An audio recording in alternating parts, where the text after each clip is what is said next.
স্বাগতম বন্ধু বান্ধৱীসকল। আজি মই এই ভিডিঅ'ত কি আলোচনা কৰিবলৈ বিচাৰিছোঁ আপোনালোকে থাম্বনেইল দেখি পেলাই গম পাইছে, গতিকে দেৰি নকৰি আৰম্ভ কৰোঁ ভিডিঅ'টো। আপোনালোকে স্কিপ নকৰাকৈ শেষলৈকে চাই থাকিব। প্ৰথম প্ৰশ্নটো হ'ল, আনন্দৰাম বৰুৱা নামৰ পাঠটোত থকা তোমাৰে আনন্দ বৰুৱাই কবিতাৰ শাৰী দুটা কাৰ আৰু কি নামৰ কবিতাৰ পৰা তুলি অনা হৈছে?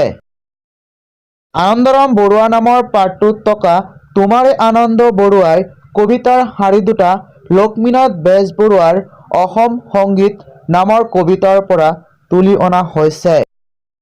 ২ নম্বৰ প্ৰশ্নটো হ'ল, আনন্দৰাম বৰুৱাই কোনখন গ্ৰন্থত কামৰূপৰ ভাওনাৰ কথা উল্লেখ কৰিছে?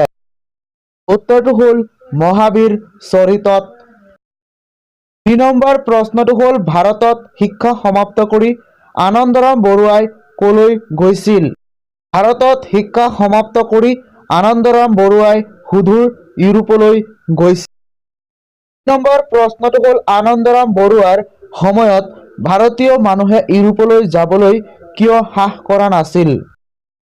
উত্তৰটো হ'ল, আনন্দৰাম বৰুৱাৰ সময়ত ভাৰতীয় মানুহে ইউৰোপলৈ যাবলৈ সাহ কৰা নাছিল কাৰণ প্ৰথমটো হ'ল পথ দুৰ্গম হোৱাৰ বাবে অসমৰ পৰা বংগদেশলৈ যাবলৈ মানুহে ভয় কৰিছিল। দ্বিতীয় কাৰণটো হ'ল ইউৰোপলৈ গ'লে জাতি যোৱা ভয়টো মানুহৰ মনত সম্পূৰ্ণ আছিল। ৫ নম্বৰ প্ৰশ্নটো হ'ল, সূৰ্যকুমাৰ বুঢ়াৰ গৱেষণা গ্ৰন্থখনৰ নাম কি? উত্তৰটো হ'ল এংলো-আছামিজ ৰিলেশ্যনছ 1771-1826। ৬ নম্বৰ প্ৰশ্নটো হ'ল, ষষ্ঠী বিৰদানব সাৰ সংগ্ৰহ পুথিখন কোনে ৰচনা কৰিছিল? উত্তৰটো হ'ল সুকুমাৰ বৰকাকতে। ৭ নম্বৰ প্ৰশ্নটো হ'ল, হাতীৰ বিষয়ে অসমত ভালকৈ জনা দুটা জাতিৰ নাম লিখা। দুটা জাতিৰ নাম হ'ল, প্ৰথমটো হ'ল চিংফৌ, আনটো হ'ল মৰাণ। প্ৰশ্নটো হ'ল, ষষ্ঠী বিৰদানব পুথিৰ চিত্ৰবোৰ কোনে অংকন কৰিছিল? ষষ্ঠী বিৰদানব পুথিৰ চিত্ৰবোৰ অংকন কৰিছিল দুজন চিত্ৰকৰে। নাম হ'ল, প্ৰথমটো হ'ল দিলবৰ, আনটো হ'ল দোহাই। ১ নম্বৰ প্ৰশ্নটো হ'ল, ষষ্ঠী বিৰদানব পুথিৰ গদ্য শৈলীৰ বিষয়ে চমুকৈ লিখা।